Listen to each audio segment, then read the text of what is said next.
ka nang lumuha. Nandirito na kami, ayusin natin ang problema. Kayang-kaya mo, kayang-kaya mo, kayang-kaya mo yan. Kayang-kaya mo, kayang-kaya mo, laban lang. Kayang-kaya mo yan. Kayang-kaya mo, kayang-kaya mo, kayang-kaya mo yan. Kayang-kaya mo, kayang-kaya mo, laban lang.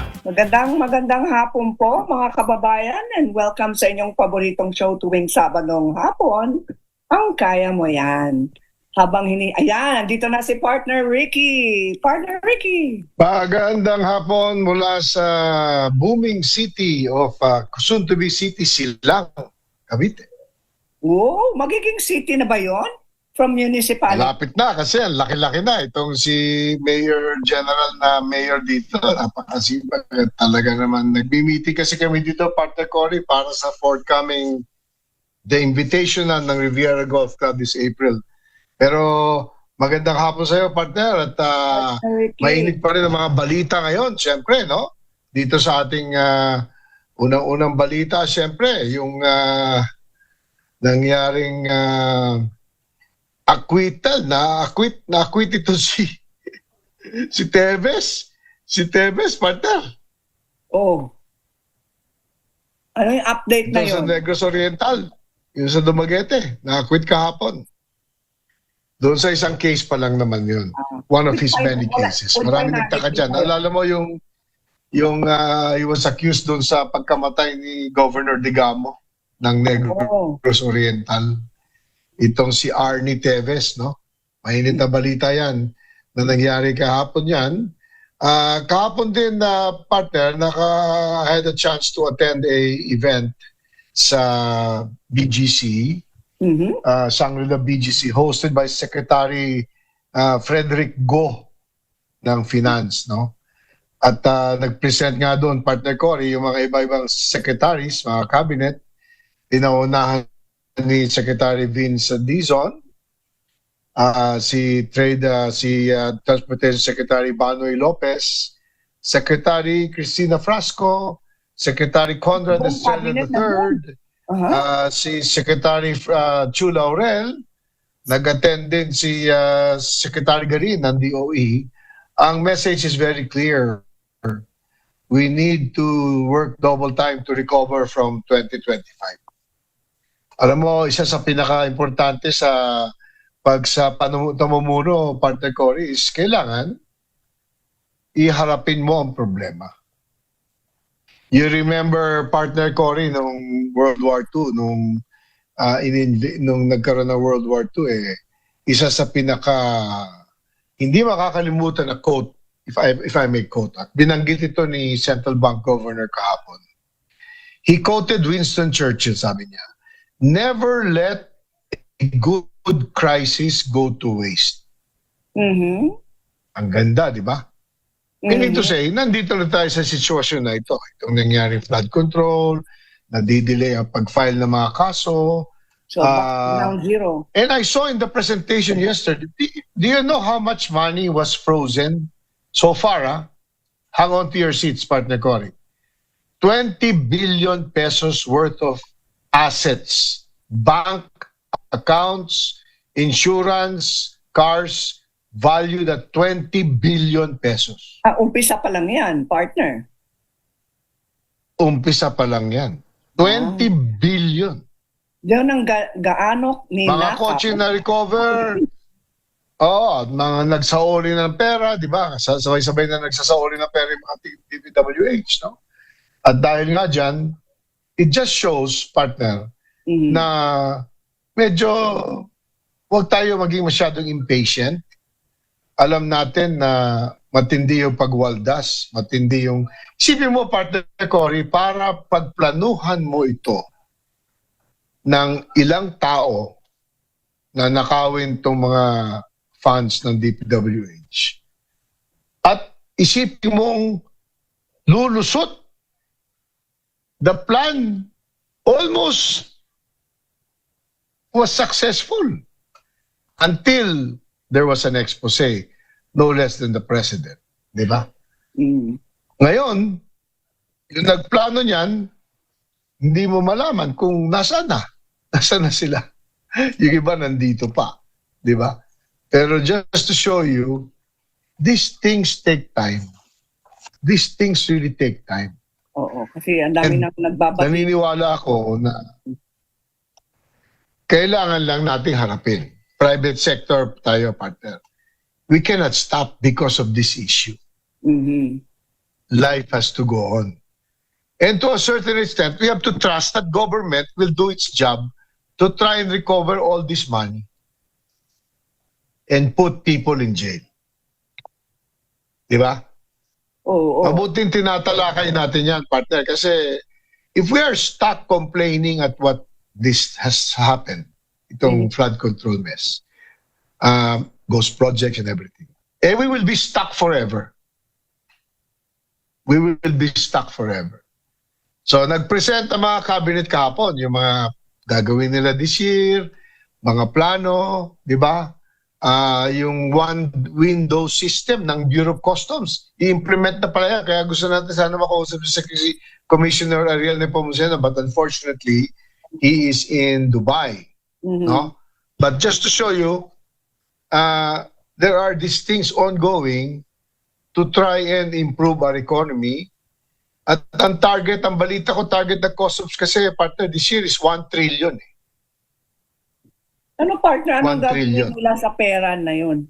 Saan nila ibabalik? Yung pera, balik sa gobyerno yun.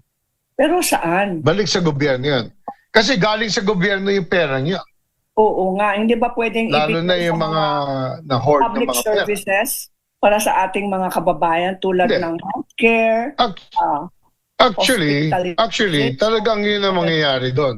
It will be diverted back to public services. Kung saan yan, di natin alam. Pero alam naman natin, ang pinaka mataas na budget is DepEd. Malaki pa rin ang budget DPWH, pero ang DepEd at ang DOH ang isa sa mga pinamalaking budget sa 2026. At Partner, dahil nga dyan, siguro, dahil nga dyan, kailangan, this is probably where we have to be active, partner. Maging active tayo sa pagbantay kung saan ginagastos ang budget. Kasama tayo dito sa DSRH, kaya mo yan. Nagbabantay tayo kung saan ginagamit ang budget. Kaya sinuggest ko kanina, at pag-uusapan natin partner mamaya is, after your happy, healthy, iba pa, talakayan natin yung EDSA rehabilitation at yung planong Maharlika Highway rehabilitation. No? Nag-post na si Cara doon sa chat natin na pwede daw si General Torre. yes, mamaya. FDA. So, ipadadala ko sa tech, baka pwede makausap natin si General Torre ng MMDA, General Manos ng MMDA, para maintindihan natin itong EDSA rehabilitation. But before that, partner, balita mula sa Department of Agrarian Reform, ang DAR ang kabilang sa nauunang ahensya sa satisfaction survey patunay ng episyentong serbisyo. Kinilala ang DAR sa pamumuno ni Secretary Conrad Estrella III, who was also present doon sa forum na hosted ni Secretary Decgo, bilang isa sa mga nauunang ahensya ng pamahalaan sa pinakahuling Cabinet Member Satisfaction and Dissatisfaction Survey na sumailalim sa tiwala at kasiyahan ng publiko na sa mahusay na pag-aatid ng serbisyo ng kagawaran. And you and I are witness to that, partner Cory. Every single week, Ang DAR? Number 5 number 5, we always have something good to report from the Department of Agrarian Reform. Batay sa Tangeray survey na sinagawa noong January 7 to 10, 2026, nasa ikalimang pwesto ang DAR sa hanay ng mga ahensya ng gabinete na may 46.12% satisfaction rating. Ipinakita nito ang tuloy-tuloy na pagsisikap ng DAR na pabilisin ang pamamahagi ng lupa, paigtingan ang hustisyang agraryo, at magatid ng napapanahong suporta sa hanay ng agrarian reform beneficiaries sa buong bansa. Pinatunay ng resulta ng survey na maayos sa pagpatupad ng DAR sa mahalagang reforma sa ilalim ng administrasyon ni Marcos Jr., kabilang ang Accelerated Land Distribution Program, agrarian debt relief sa ilalim ng Republic Act No. 11953, at ang pagpapalakas ng mga serbisyo sumusuporta sa produktibo at kabuhayan ng mga magsasaka. Ayon kay Secretary Estrella, ang mataas na satisfaction rating ay bunga ng sama-samang pagsisikap at dedikasyon ng mga kawani ng DAR sa iba't ibang panig ng bansa. Ayon kay Estrella, ang tiwalang ipinakita ng publiko sa survey na ito ay nagsisilbing inspirasyon upang lalon pa naming paghusayin ang aming serbisyo. Dinagdag pa ni Estrella, patuloy kami magsisikap na maghatid ng mabilis, makatarungan at makataong serbisyo para sa mga magsasaka.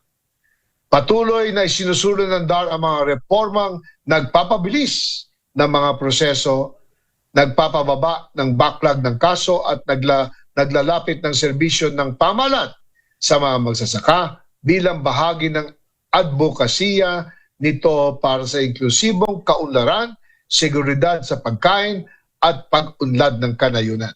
Before we go into a break, napanood ko siya ng isang araw. Sinabi ni Secretary Estrella, napakaganda. Cory, sabi niya, tayo nag-aaway-away, nagdidebate tungkol dyan sa mga scam, mga flood control project. Sabi niya, dapat tayo nagkakaisa para sa food security. Para sa food security. At ang ganda na sinabi niya yan kasi each one of us have a stake to make sure na our country is secured as far as food production and distribution is concerned. Hindi ba yung partner? Kaya siguro, para yung food security. go ahead. Sana lahat ng mga parish churches na malapit sa mga malalaking eskwelahan mag-umpisa ng vegetable co-op para sa lugar nila. Nang sa ganon, meron tayong fresh organic vegetables sa bawat barangay. Alam mo, magandang idea. Maghanap tayo ng pilot area. Maghanap tayo, partner, ng pilot area na lupa na pwede nating pagtaniman para maging pilot area. Napakagandang suggestion niya, partner. At i-relay natin yan kay Secretary Cotto de Estrella para natin kausapin ang mga simbahan, di ba? Di ba? Kausapin natin ang church. Kasi marami sa church, mga lupa. Maraming lupang church, ha? Tutusin. At karamihan ng mga simbahan may empty lot beside or whatever. So, food security, dapat yan ang ating intensify. No? So, oras natin 4:21 ng hapon. Kaagad kami babalik, Partner Cory. Magbabalik kami, abangan nyo ang Happy, Healthy at iba pa.